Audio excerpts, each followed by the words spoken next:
We'll do the Pledge of Allegiance. Allegiance to the flag of the United States of America and to the republic for which it stands, one nation, under God, indivisible, with liberty and justice for all.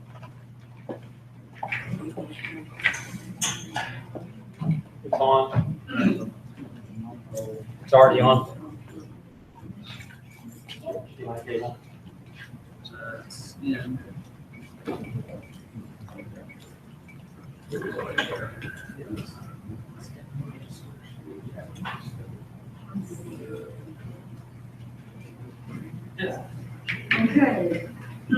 Approval of the agenda.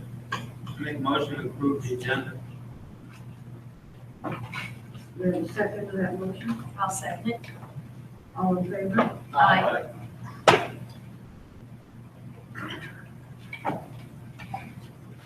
So this is a public comments. Go Panthers. No public comments to the board.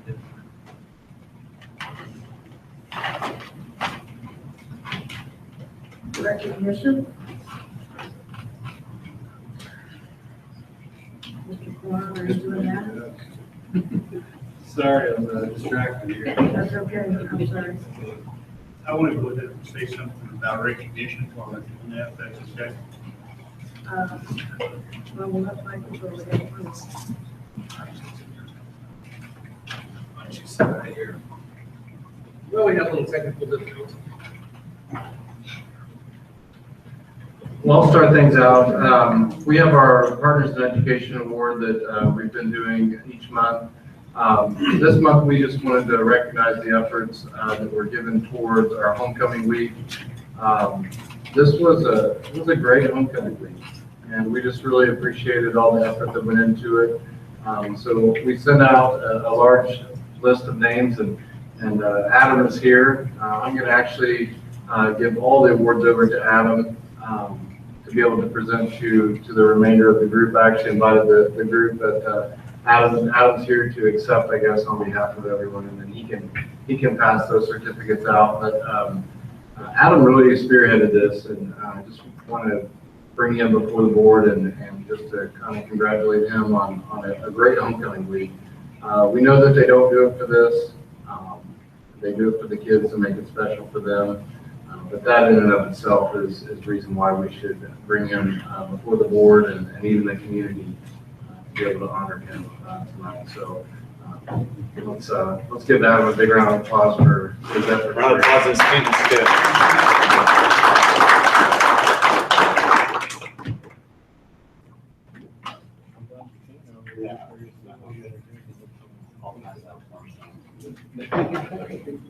Thank you very much for your guys' support. Adam did a wonderful job.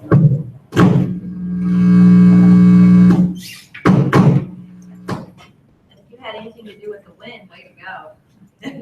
Goodbye, so many positive vibes. Positive. Well, it was good for them. I've got a letter here from Central Missouri, or UCM, and it's an invitation extended to the youth groups and school groups. It's an annual youth and school day at UCM football. And UCM has been setting me these Bob Jackson bands for over 20 years. And Mr. Coron will tell you we've used tens of thousands or thousands and thousands of tickets. And it's absolutely free. They give them to me. I pick them up. And it's to the point now that Bob just tells me if we have so many, as we have in the past, just go ahead and duplicate them, cut them up and make some extras if you run out. But we've handed out hundreds of tickets every year for over 20 years. And they do the same thing in basketball. So it's just kind of a thank you to the UCM folks, athletic department, for them doing this. They do it for a lot of schools, but if you don't ask, they don't send it. This is the fact. So you got to participate. And I have seen, like Mr. Coron mentioned earlier, when we were speaking, we've seen well over 100 kids from Knob there. And it'd be nice to see 500 or 1,000. So I'll get with, I think, Adam about this, because I hit the youth groups and I used to go around and just pass them off at the offices at the schools and send out emails and such. But if I can work with Adam on this, I think it would enhance it. He would be able to enhance it. So, Thank you, Tom. Whiteman report. I'm sorry. I said, thank you, Tom. Oh, Whiteman report. Well, good evening. So a couple things that I addressed last week, but I'd like to close out, or last month, close out for this month. So the NIMSY grant announcement, I think preparations are in their final stages. We're all set for that. So the governor is locked in for the 29th, and the agenda's pretty close to being finalized.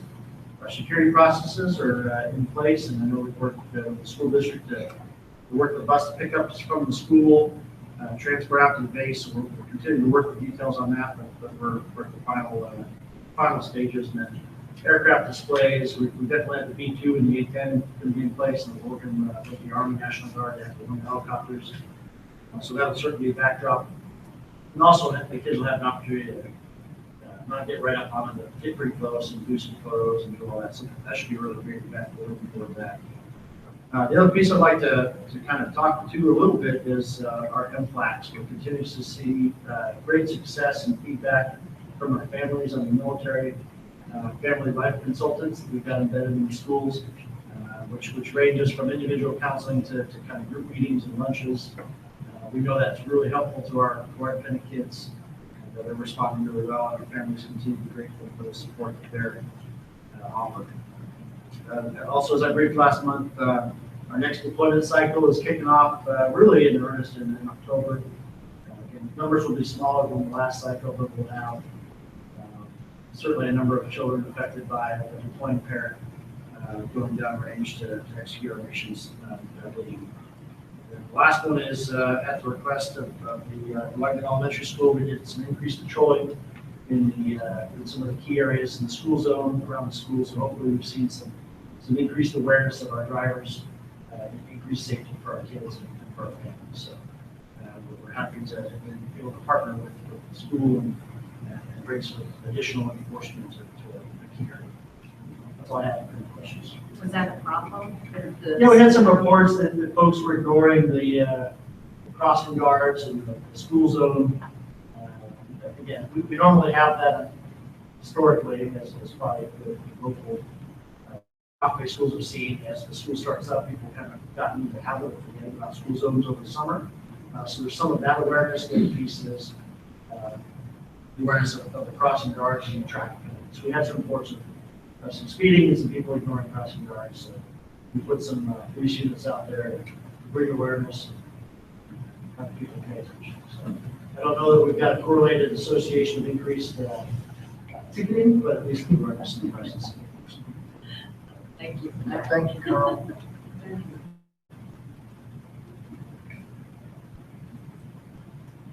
Principal and director's reports are online. If there's any questions, Don?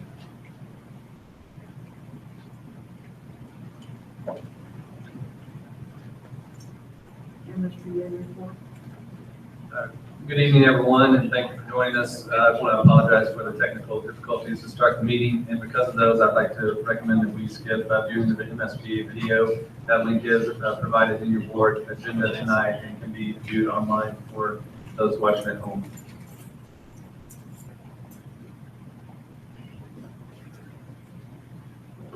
Superintendent's report? I want to just start out by kind of piggybacking on the Whiteman report, and just to tell the board how impressed I have been. I know I speak on behalf of Mr. Coron and our team on the amount of time and effort and energy, and Mrs. Munley especially with kind of holding our hand through this. But where there's been a lot of work going into this September 29th event, and no doubt it's going to come off without a hitch. I think you did your terms, it's a no-fail event. So we're going to try to do our best to hold up our part. But to that point, it's so encouraging, and I'll be brief. I could go on for a long time, but it's so encouraging to see all of the support from Whiteman, not just in things that are as practical as crossing guards and, you know, boots on the ground, helping our counseling department with the flags, but all the way through the partnerships that have led to this $400,000 grant, and on up into the politics of our partnership with our Missouri military advocate, Joe Driscoll. There are a lot of big building blocks that are being put in place right now through the strategic partnership with Whiteman Air Force Base, and I know our team is very excited about you know, laying that foundation and kind of seeing what's to come. So, like McDonald's, I'm loving it, I guess is the best way to put it. And please extend a sincere thank you from us to your folks for all that you do. So, in other news, I won't belabor the 29th event. All board members, I think, have RSVP'd for that, and just a layout rundown of that event. That is a 10 a.m. event on Whiteman Air Force Base. Following that event, approximately 11:30, we will have a leadership luncheon at Missions Inn, and that small group continues to grow. But we will have representatives there from Whiteman Air Force Base, of course, Navnaster School District, the Department of Defense Educational Activities. We will have representatives there from the College Board, from MZ, representatives from the governor's office, as well as DESE. So it's quite the event. And again, the function of that is to sit down and not only in fellowship, but also in strategic partnership for our students. So we're looking very forward to that. And the event's going to be great. Hangar 52, all of our high school students, faculty, about 100 parents and visitors. So we look forward to that event. Next up, Insight Design Studio recently completed initial facility walkthrough and administrative and key employee surveys. We do have an agenda item on that tonight. Next up is development of a leadership team that will kind of serve as the advising team as we move through this process. So we'll talk about that under the agenda item. I want to say thank you to Mrs. Brand and Mr. Coron for their leadership in the first transportation safety meeting, which was held on September 14th. That went very well. Also, we're starting a new process this year, and we just had our first meeting with representatives from NAT, and that's kind of a somewhat of a meet and confer type of setting where Mr. Corin and I sat down with the leadership from NAT as we lead into the collective bargaining season. So the goal of that is to enhance communication and understanding so we can have the most productive bargaining season that's possible. Tomorrow I head out to Washington, D.C. for the Fall NAFIS Conference. I'm doing a pre-conference out there as well, and specifically my agenda for this year is to continue learning about Impact Aid. Specifically, I want to learn more about the monies that are available for facilities. As we go through our facility development, it will be critical that we try to put as much synergy together as we can. And right now, I don't have all of the details on what funds are available. So that's going to be some new learning for me. Otherwise, we'll continue to play our role as the Navnaster School District in advocating for continued funding through lobbying out in DC. As mentioned, Joe Driscoll, the Missouri military advocate, is a strategic partner. We've held a couple of meetings with him this year already, and he's doing a very good job of aligning new partnerships for the district. And again, that's very encouraging. Next up, enrollment and attendance. Navnaster Elementary enrollment for the month was 381 with an attendance rate of 96.84. Navnaster Middle School, 456 with an attendance rate of 97.39. Navnaster High School, 351 with an attendance rate of 97.25. Whiteman Elementary, 318 students with an attendance rate of 97.31. That brings the district total to 1,506 students with an attendance rate of 97.32. 0.20. Of that, just as a reminder, 2 out of every 3 of those students are connected to Whiteman Air Force Base. Final financial numbers for the month. Our fund balances at month ending, $12,339,763. Revenues to date for the year, $2,047,478, which is 12.76% of anticipated. Expenditures to date, $1,871,493, which is 11.75% of budget. And that concludes my report. Thank you, Dr. Bill. I got a couple of questions to ask you. Do we all know where we're supposed to meet? I know it's Hangar 52, but are we just going by ourselves to Hangar 52 or? Yes, as of right now, we have 2 ways to arrive. If you do have base access, you can travel to Hangar 52 on your own. If you would like, you can also meet at the high school and travel along with 300 of our closest friends by school bus out to Hangar 52. So Hangar 52 is on Arnold Drive. It's accessible directly off of Arnold, and there's a parking lot right in front. Does everybody know where that is? Sure, Really? there's signage. Look for the Now Master flag. We'll have some big 15-foot. Really, there's a big parking lot across the street. It's the parking lot right in front of it, is fairly small, so it'll be right across the street. There's a large. So which building was it? Yeah, it's, if you're going down Arnold, it's right past the 810. Yeah, you'll see the school buses and the lines. So whose hangar is that out there? That's the P38. So yeah, Bell Company further down. it's the old guard hangar. Yeah, P38. I don't know. It's currently P38. Here's the map. Past the 447. Out there. Yeah, go south a little bit. Used to be the Army guard. Right here. Yep. So that parking lot where your cursor is will fill up pretty early. So there's 2 parking lots, one right across the street, yep, there, and then there's one just in the north, which is huge as well. So any of those will be open for parking.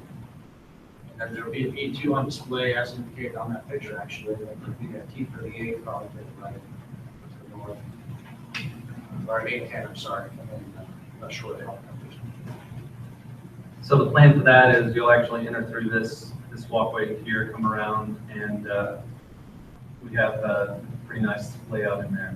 And you'll see at the very top of the screen, there's the A10 static display built up to the north and the left, right there. So as you're coming down to Arnold, you'll see that A10 on your left side. That's the static display in front of the 442nd Fire Wing. At that point, you can use either of those 2 parking lots primarily, or just walk across the street to that. That's your great point right now. And the missile is just off screen to the north. If you want to scroll up just a little bit to see that.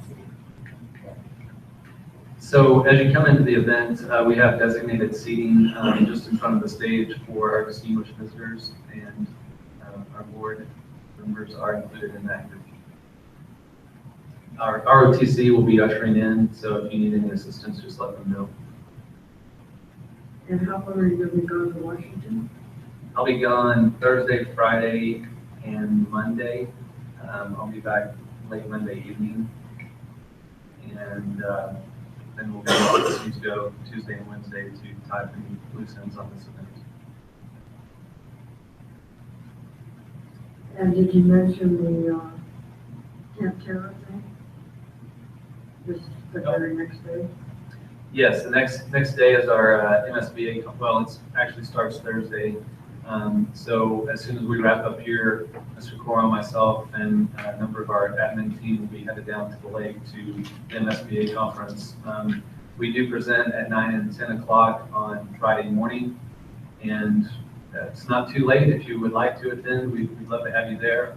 I believe right now we have Mrs. Matthews, Mr. Bolton, Mr. Judd,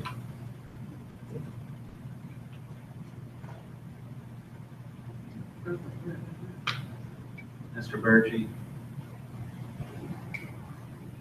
Yeah. Are you? You're going to, yeah. Okay. Fun aside, if you guys can make it down. No. I got. I almost got it done, guys.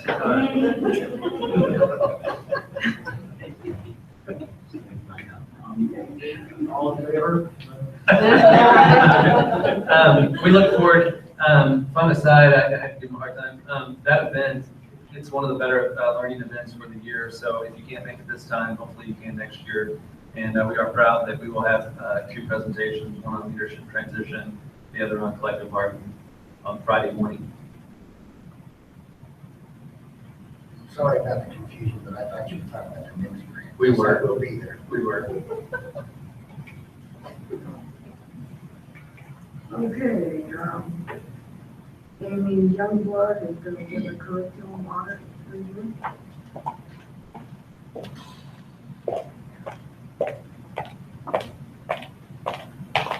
Hey, how are all of you? And how are you? Wonderful.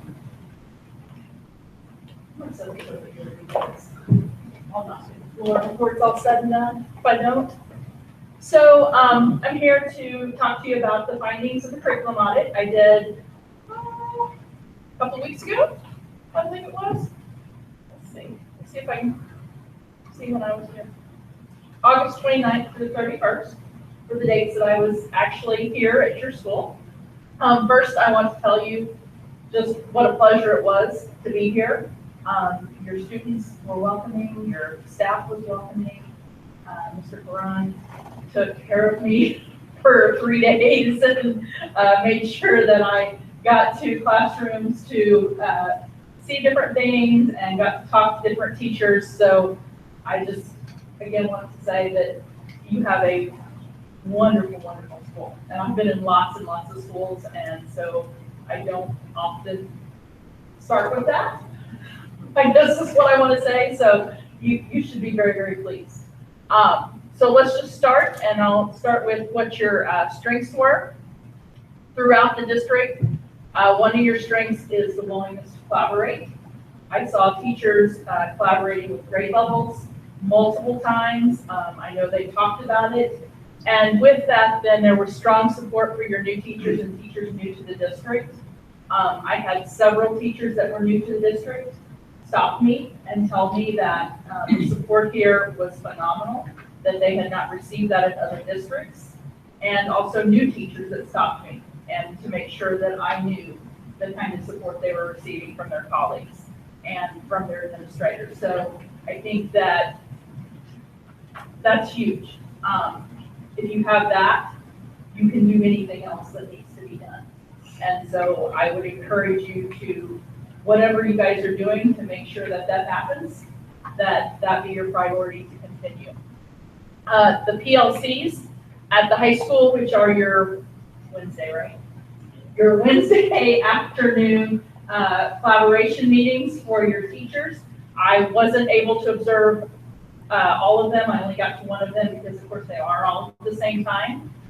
But I'm going to tell you that at the high school, it was remarkable. I heard conversations that I don't hear a lot of times when I observe PLCs. Lots of times schools say they're PLCs because it's the language to say.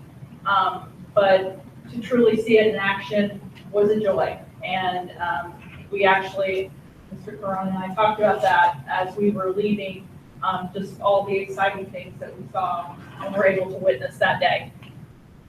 Score-wise, you have some strengths in Biology 1, English 2, your Algebra 1/Algebra 2 scores, and in 4th grade math here at Nob-Noster Elementary. Student engagement was consistently high. When I would go into classrooms, students were on task. Very rarely were they off task. We can't expect students to be engaged 100% of the time, which you'll note in the report. It's impossible. No more than you can be engaged 100% of the time. Can kids be engaged 100% of the time? So you wouldn't expect them to, but it was still pretty high, and that's impressive.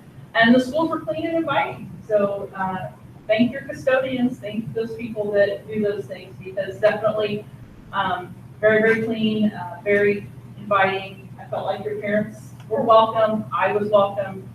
So those were your your strengths and good strengths. And those aren't the only ones, those are the ones that, right, really, really stand out. So we're gonna talk a little bit about your opportunities, really only a couple. So as I looked at your priority standards, your pacing guides, and your assessments, those definitely provide a opportunity for you. Your biggest opportunity in your priority standards is that you're not on the same page, K-12. So, for example, in the report, I noted that the priority standards ranged anywhere from 4 to, I believe, somebody had 60 or 70 in a course. Priority standards, I guess you probably don't know the jargon quite as well, but those are the standards that you decide, usually about 10 to 12 of them per course, that are the most important. And so you're saying these are so important, we're going to spend the majority of our time on them. Not that we're not going to teach the other standards, but these are so important that they get the majority of our time, and we're going to make sure our students master this. And so, like I said, you're really kind of all over the place. So there's an opportunity there to get everybody back on the same page and everybody moving roughly west, as I have a friend that says. With that then, when they do that, they'll probably need to revise some pacing guides. And part of the issue with your pacing guides was that they're not housed kind of in a one place where everybody could reach them very easily. So I'm going to recommend a free option to you. I don't write them not very often, but I'm going to suggest you use Google Drive, and that you post your pacing guides there, and then you can link to, teachers can link activities and assessments and things like that. And actually, that's one of the things that came out from your teachers as well. Kind of frustrated with the current system. They need one place that they can go to reach their pacing guides, their curriculum standards, those things. And so that would help with that. Assessment-wise, so what I saw in the assessments is a lot of assessments from your resources, your textbooks. That doesn't mean it's a bad thing, but there could be some issues with alignment as you start to look between the assessments and what the standards are asking for. And so that's one of the things that I think that you really need to look at kind of hard. There's a couple examples in your report of where maybe things don't quite mesh up the way they should, and getting teachers to understand and really look at that, I think, is one of your opportunities. And with that, then you'll take care of opportunity number 2, which is just basically to increase their knowledge of Missouri learning standards. So let's talk about your assessment scores. So I told you your strengths in your assessment scores. I do want to go over probably what I would consider weaknesses in assessment scores. Those that aren't mentioned either way are the ones that are kind of holding steady, or maybe flat, or they're holding steady. Doesn't mean that you're in a bad place with them.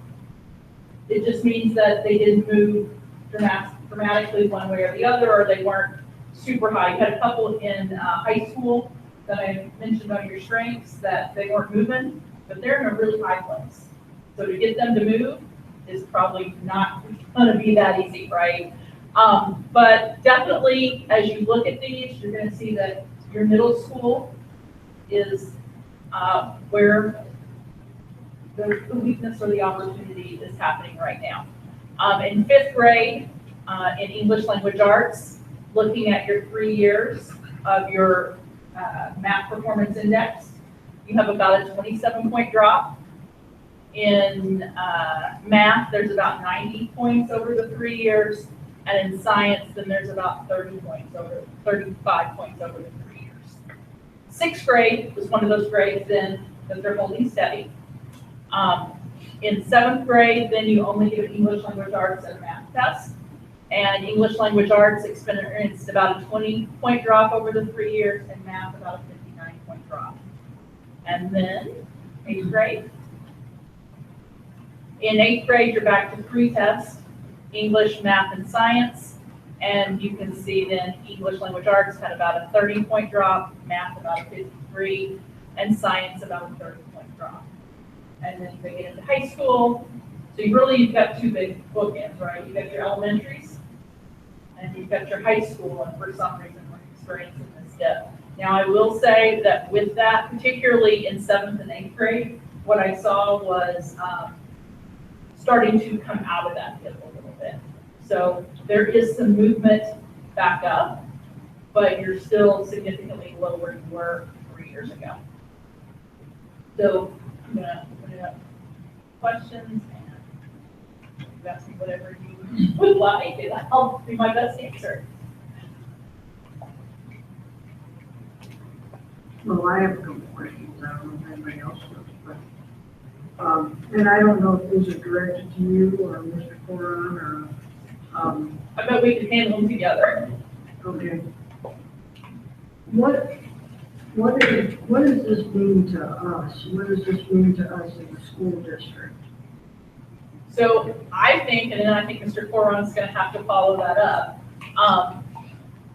I've listed some recommendations in there, obviously, but I would also tell you, and I have told Dr. Wheeler and Mr. Coron, take those slow. Just because I listed them as a recommendation doesn't mean that you should jump into every one of those recommendations tomorrow. That will cause chaos for your staff, for your kids, and you don't want that. So I've listed them in what I think is a priority, but you need to let your administrative team, Mr. Coron, Dr. Wheeler, and your principals come together, think about those recommendations and think about which, I would say probably the max, 2 or 3 you might want to start with. I'm going to particularly recommend that you start with getting your pacing guide into a Google Doc. I think that's an easy win for you, and I don't see a lot of downside to it. And we've already started that process. I've spoken to a gentleman today too that he has a template that's going to be shared, and so it will be on there very quickly. So like I said, it's an easy win. Yes. And your teachers want it, so that's another reason, right, to go with that. And it's free. And it's free. Price is right. Price is right. It's a win-win-win. I think I'll piggyback on that in the fact that our standards have changed so much over the past 3 to 4 years that honestly we just didn't want to start over again. We didn't want to take our teachers back to square one and start on a brand new curriculum piece yet one more time. We've just done that many times even since I've been within the district. Since I started here even as a PE teacher and assistant principal. Starting over from square one just basically means that we're scrapping everything that they've done beforehand, and that's not where we want to be. And depending upon how things go in November, we possibly would then have to start all over again. And it may not matter on either side how things go, we could possibly have to start all over again. And with that ever-changing testing system and standards and lawsuits over the standards, we got together, Dr. Wheeler and myself and Amy, we basically just narrowed it down to priority standards that we could push forward to, and as long as we know we're doing these things great, we'll push through, and we know that our testing scores will hold strong. Our students will be well prepared for the future and beyond. And if you'll do the project, your teachers will, the leaders that take those priority standards, pick those 10 to 12 that are most important, and stick with those. Because generally, right, the things that are important in reading and writing and math tend to be the same things that are important year after year. In math, we may switch a little bit on grade level, but it's not a huge switch. And so usually those priority standards can be a staying piece year after year after year. And so you don't have that upheaval and that, oh my gosh, we have to do curriculum for yet the 20th time, and this is the 20th year I taught. Some of these are really bad things, and we don't want it. So the points that we dropped, those were just from the math test for the last 3 years? Yes. Because there's a lot that goes into that. There is a lot that goes into that, absolutely.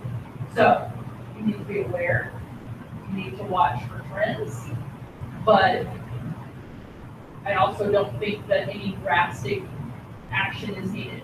and looking at where you are score-wise, and we don't have all the information out yet from Desi to be able to do everything we need to do, but I definitely am predicting and told Dr. Wheeler, I expect for academic achievement, you will receive all your grades. And that's happening, right, because of your two bookends on the end that are going to really, really help you with that.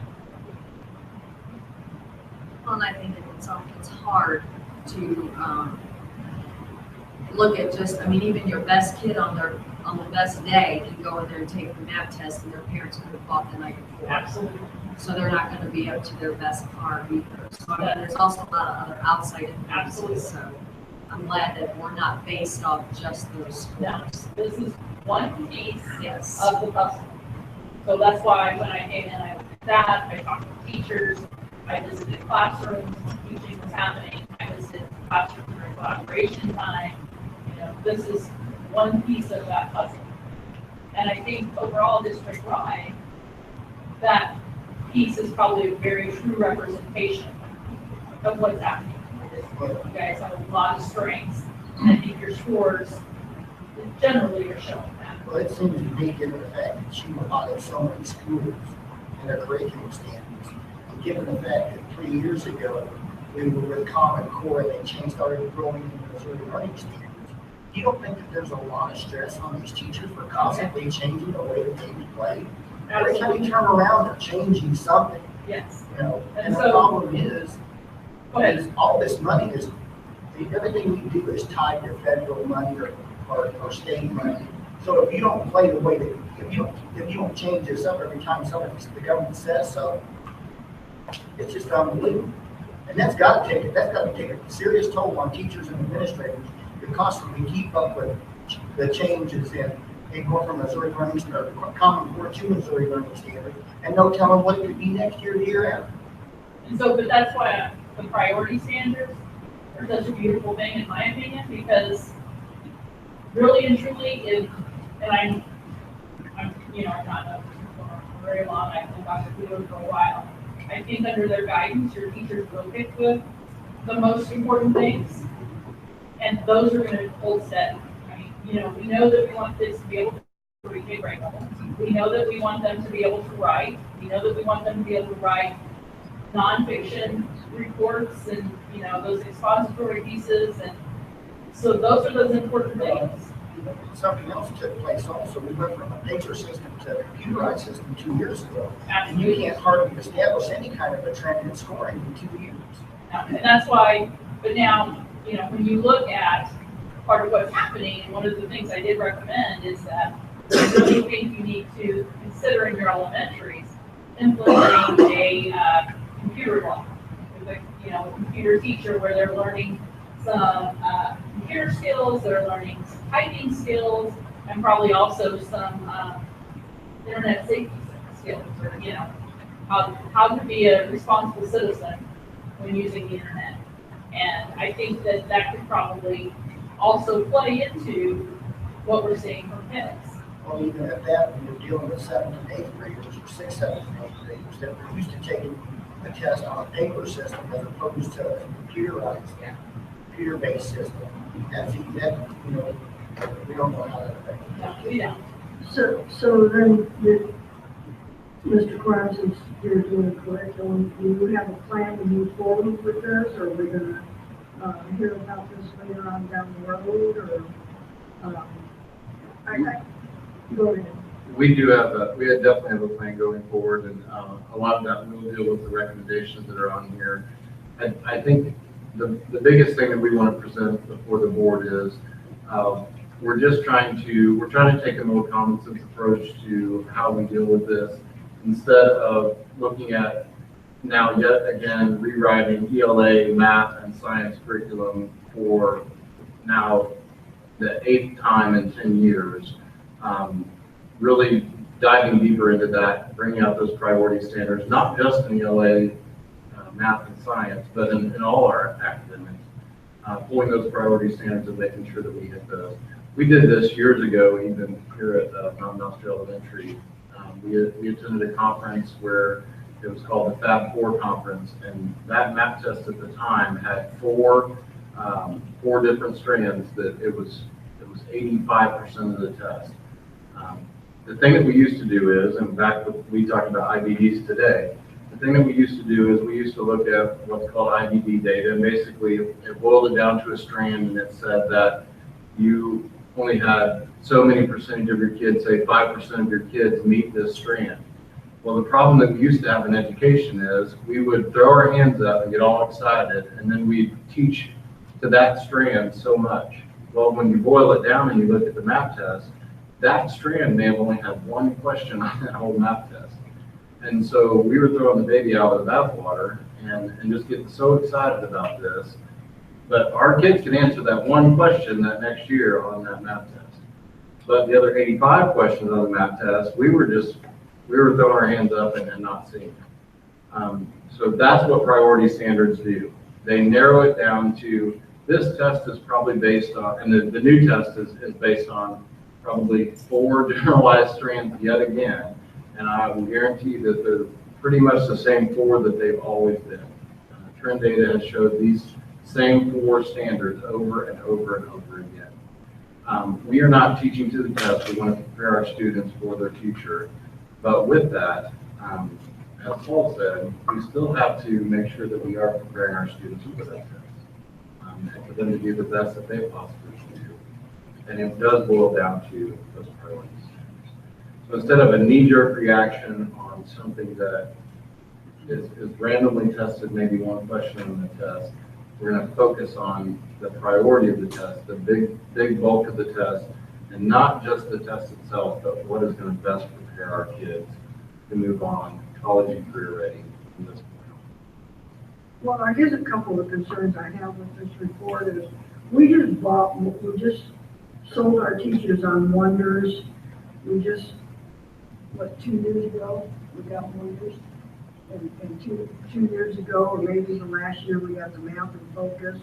And I understand that we've hired a Title I reading and we're doing something with math, but from what I can see in the report, that those things that the board just approved a couple of years ago are not sufficient enough to, according to this audit, to teach our kids. It's not that they're not sufficient enough. When we look at any resource, and that's what we have to get them to understand is that textbook is not the curriculum. It's not. That textbook is a resource for the curriculum. And any resource for that curriculum is not going to meet our Missouri Learning Standards 100%. There isn't a single book out there or a single series or anything. And if you find it, please give it to us because we'll take it. But there isn't. There just isn't anything out there, any resource out there that meets those Missouri Learning Standards 100%. Well, It's very close in Math and Focus and very close in Wonders. when you purchase a particular curriculum and you find these ever-changing standards on the state government levels that can't even keep up.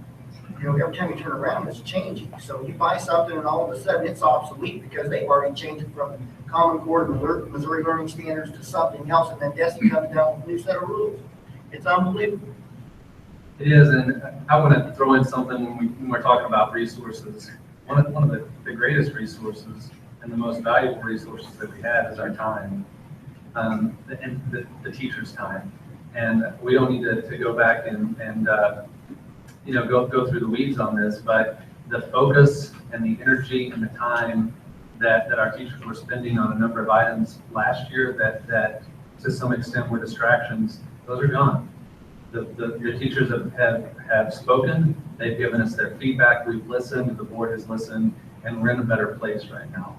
It's not a fix, but it's certainly a lead down the path in the right direction. We're going to continue to get that feedback. We've shifted our thinking. So how we use our time and what we focus on should play big dividends in our student achievement.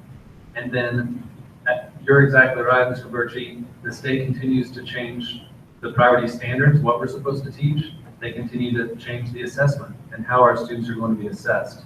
And with all of that change, we've said, you know what, state, keep doing your thing. We're going to focus on priority standards, and we're going to stabilize and get consistency for our teachers and do things that make sense. And then as the change happens around us, we're going to be stable. And again, we're a very, very high-performing district. We've identified areas that are strengths, weaknesses, opportunities, and threats, and that's how we get better, and we're going to. And I would say on your resources, it's not that you need to purchase all new resources, because I would never recommend that either. What your teachers need to do is have that solid understanding of their standards. For example, I think one of my examples in there is on Wonders and their quality of questions. Doesn't mean their literature's bad. It just means that the quality of questions they're asking aren't quite there, and so maybe our teachers need to go in there and say, oh, well, I just need to add a couple more of these kinds of questions and take out these questions that are at a lower level.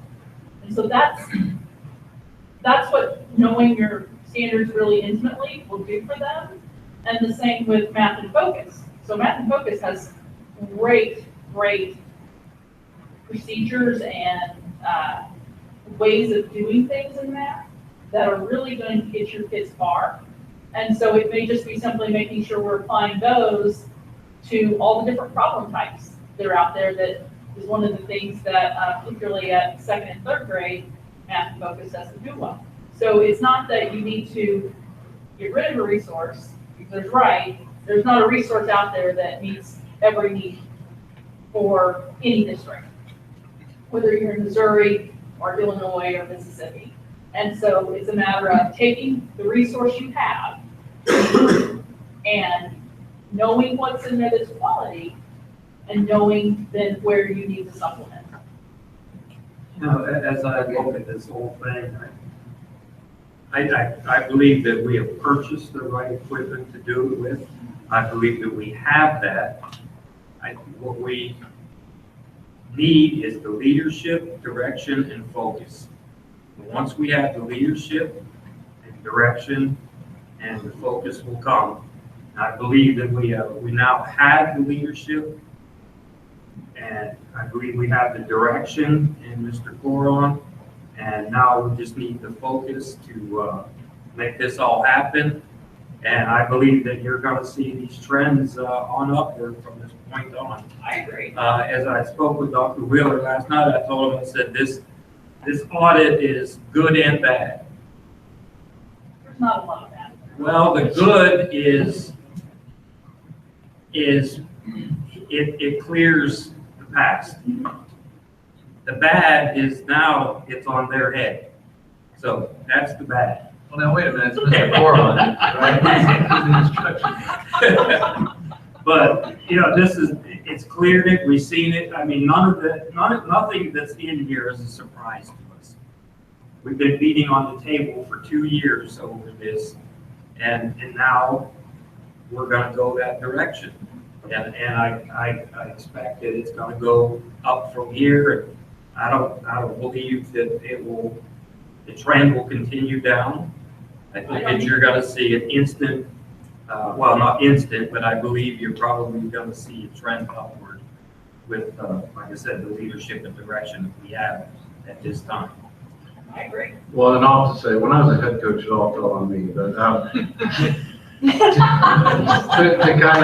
kind of speak to what Melissa said, and then just to piggyback on Amy, we need to understand that curriculum is a living, breathing document. It is ever changing.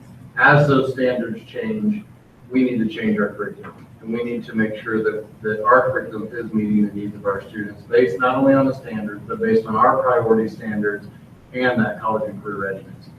And going the extra mile and actually putting this in some type of form that is easily accessible for our teachers, in a form that they will actually use, instead of just putting it basically in 3 rebinders and trying to keep track of it that way.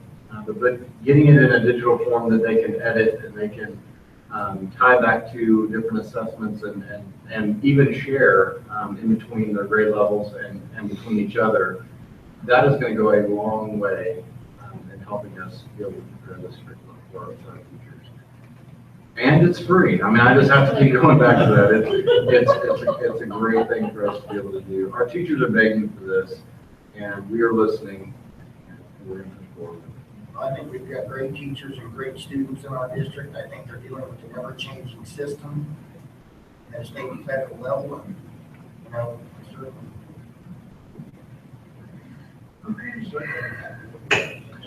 And I'd like to thank Amy. She put a lot of time in. Honestly, guys, in the elementary, she was on the floor down with those kids more than I've ever seen anybody, any of our visitors. So I just really appreciate her and the direction that she's given us as well. So thank you.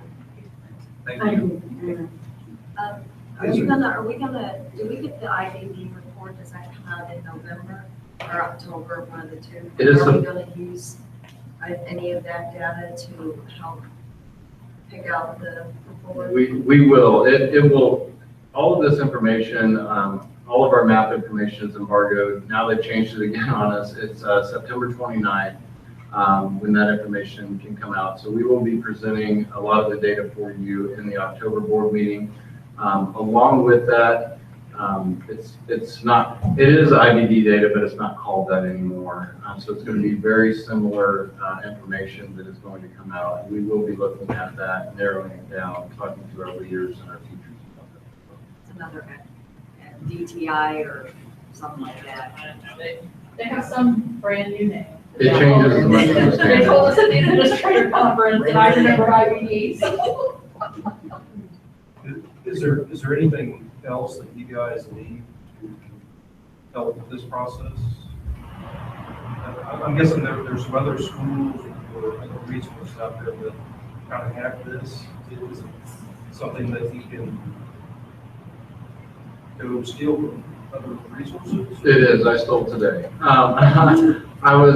actually attended our local MASA meeting, and I talked to a gentleman today that he and I are going to get together, and we're going to share some of the Google information to be able to press forward with this. They've already gone away from their system as well, went to a Google Doc form. So I'm going to actually work with them and make that form user-friendly for our district as well. Is there anything that you need from the board? Not at this time. I mean, there may be at some point where we come back and we talk to you about some support for the board from office. But at this time, I'll be honest with you, we're trying to digest this information and then find out our next steps as we push forward. We do have that plan going forward, but right now we're kind of in this foundation stage. One last question. Can you pinpoint anything or that kind of might have been in hindsight a precursor to this last 3 years, or because once you identify something, you can help fix it? I think Dr. Wheeler has hit the nail on the head. It's time. And I'll be honest with you, it's time that we get back to the business of teaching. And we give our teachers that time. We support them in their teaching, and we're not constantly putting something new on top of them. The information's already out there, and I actually talked to a teacher right out in this parking lot, and that teacher looked at me and she said, well, it's no wonder. She said, we didn't have any time to work on these things because we were pressed down by so many extra things. And through Dr. Wheeler's leadership, we are taking those things off. And the teachers are very appreciative of that. We've even boiled it down to taking things off their plate on professional development law that now it's very simple for them to click and move forward. It's not them taking multiple hours to try to track some type of information, and they can just click a button and do that. And I think they've been very appreciative. We have a few teachers here, so there's a thumbs up. So we're going to push forward with that and make sure that we give them the time that they need to be in their classroom to teach. And I think that Dan's request, that in itself will help our schools. I can piggyback on what you said. Leaving politics, leadership, and those tough finances out of the equation. Would something like a resource such as one-on-one perhaps be something that should be thought about to prevent this from not sliding? I mean, if we have issues with the progress. So, just to clarify before maybe. Would the resource say one-on-one, would that be One-on-one with the beneficial? teacher or one-on-one computer? The program, computer Okay. program, all the way through Sure, K. we were clear as to what we were talking Yeah, about. K through 12 instead of 7 through 12. Right. So K through 2, I don't know that it's necessary that you have a one-to-one. I think that you can have either an iPad or some kind of other thing that they could share, more in a center kind of thing, or on a card so the classrooms can share. But definitely, I would say bringing it down to 3rd grade would help. But that's what we're talking about, right? So if we have the tool, we have to be using the tool for the right things. Right, it's still a tool, it's no different than a pencil, except that I can now access so much more and do so much more than I could before. But if I use it just like I use the pencil, then no, it's not really going to If the teacher's application is superior Correct. with the proper tool, you have perhaps enhanced Yes, absolutely. to the multiple. Right. Because I can, because Skype a neurosurgeon, we were talking about something in science that was appropriate. I can find what I'm going to Skype. So, I mean, there is huge benefits if implemented correctly and your teachers are using them to their fullest advantage. But that also means that they're probably not using them all the time. Do you know of any other active resource that other schools are initiating presently?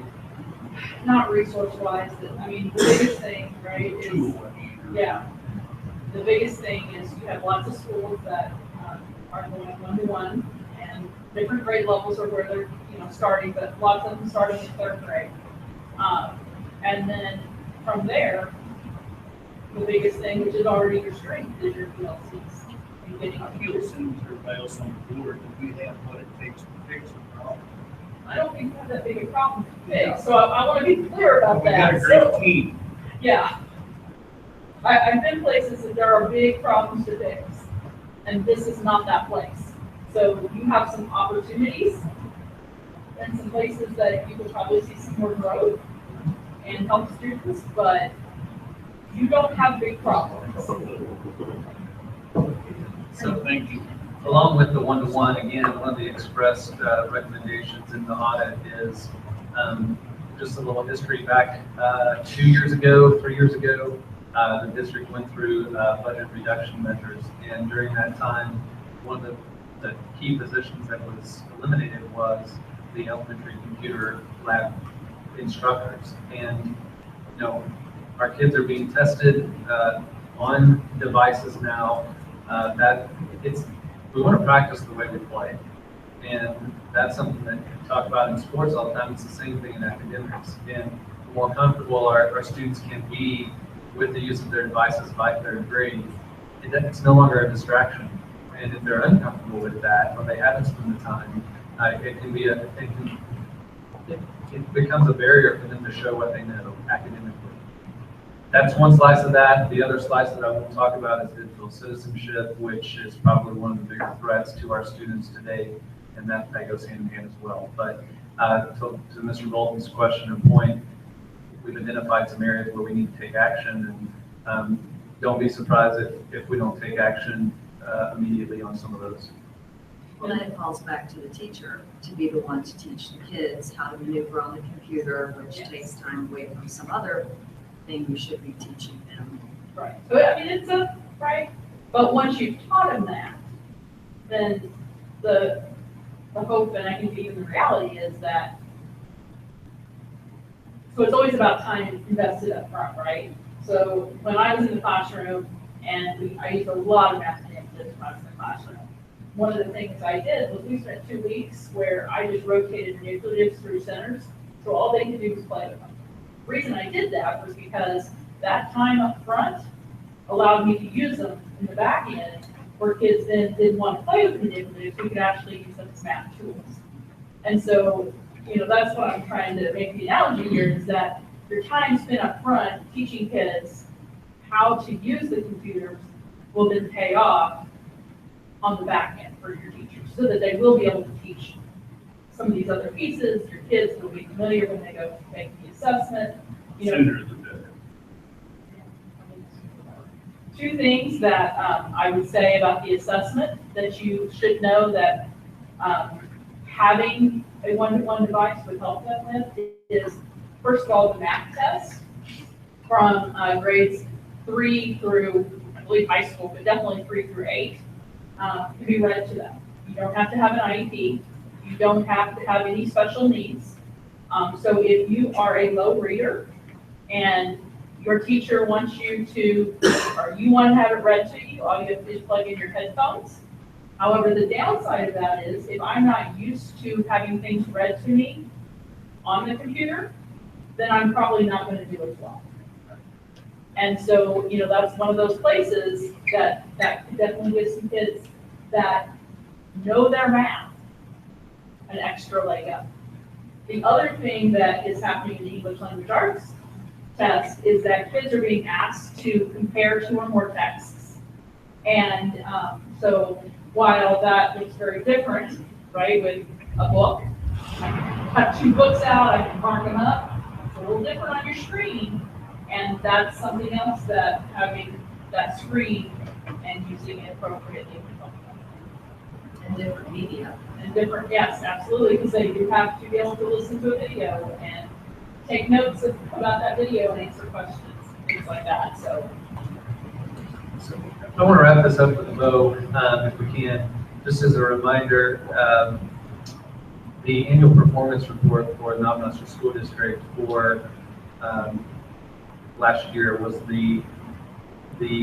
wasn't the highest. There was one other district in the outskirts of Johnson County that was slightly higher, but we were the second highest in Johnson County, and we were the highest annual performance report score of any school district touching Navnaster School District.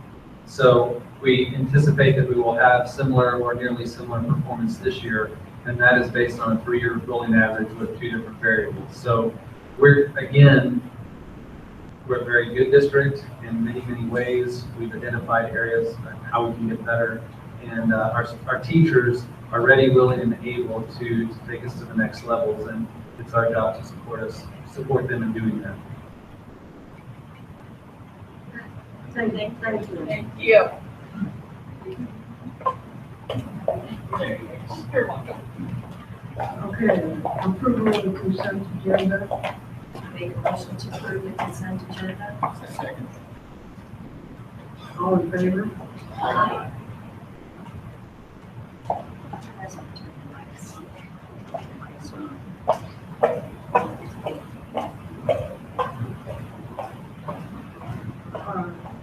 Approval of bills requiring abstention.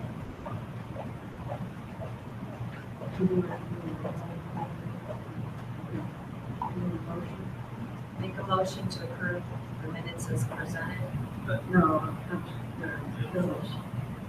Oh. I make.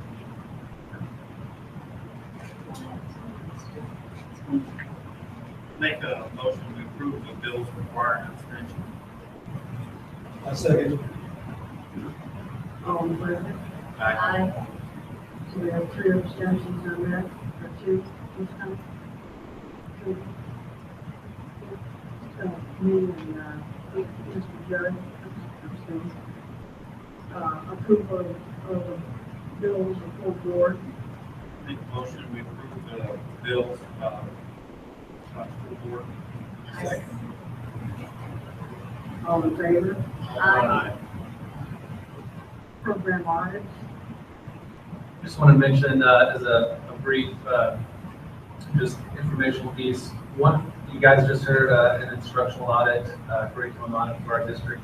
One of the other things that we're looking at as well is looking at a technology audit. It's interesting that our curriculum audit delved over into technology in 1-1. But again, I think there are some things that we could look at. There are lots of things going on right now that are in the works, and this may be something that could complement the work that we're doing. So I wanted to share that with the board.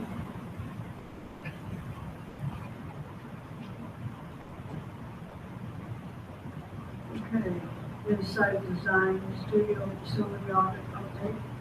Okay, just briefly included in your packet is an update from Brian Foxworthy, the president of Insight Design. During the week of September 12th, Mr. Foxworthy and his team came out and visited all buildings. Met with members of our team here to do walkthroughs of the buildings, exterior and interior, and they are in the process of compiling that data.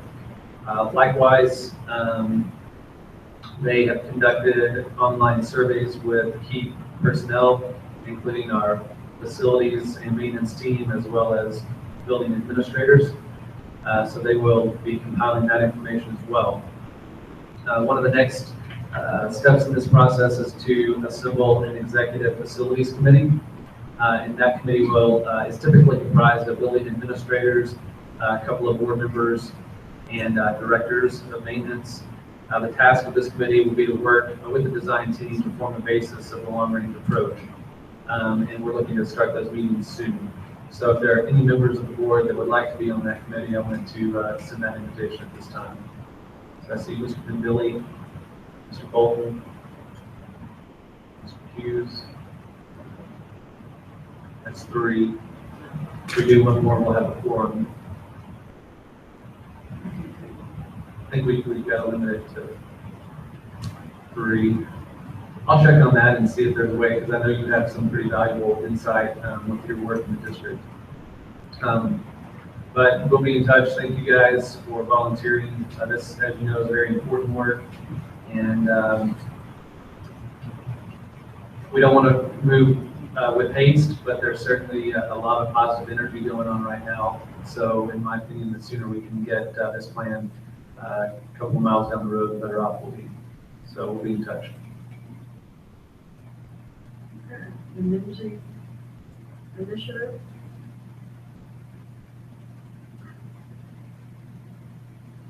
Next up, just under old business, I went ahead and included just this agenda item on NIMSY. Those 4 signs, posters will be displayed at the event, but I wanted to share that with the Board of Education. I know you have a lot of material to cover and internalize, but take a little bit of time, even if you have 3 to 5 talking points about NIMSY and what that will bring to our school. Again, that's bringing our advanced placement coursework in science and math. This goes hand in hand with our Project Lead the Way and robotics programs. So we're really focusing on a number of facets, but try to get 3 or 4 talking points. As you heard, we're going to have a lot of people in the room with us for lunch. So I just want to make sure you guys were armed with the good information. I will probably send you some follow-up too with some of those bullet points that I would want you to focus on.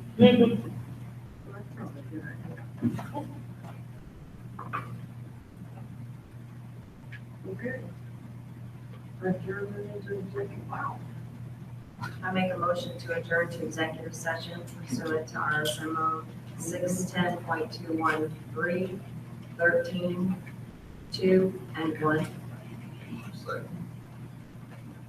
This calls for a roll call vote. Aye. Aye. So we'll be back in the conference room at 20 after. Thank you, everybody, for coming.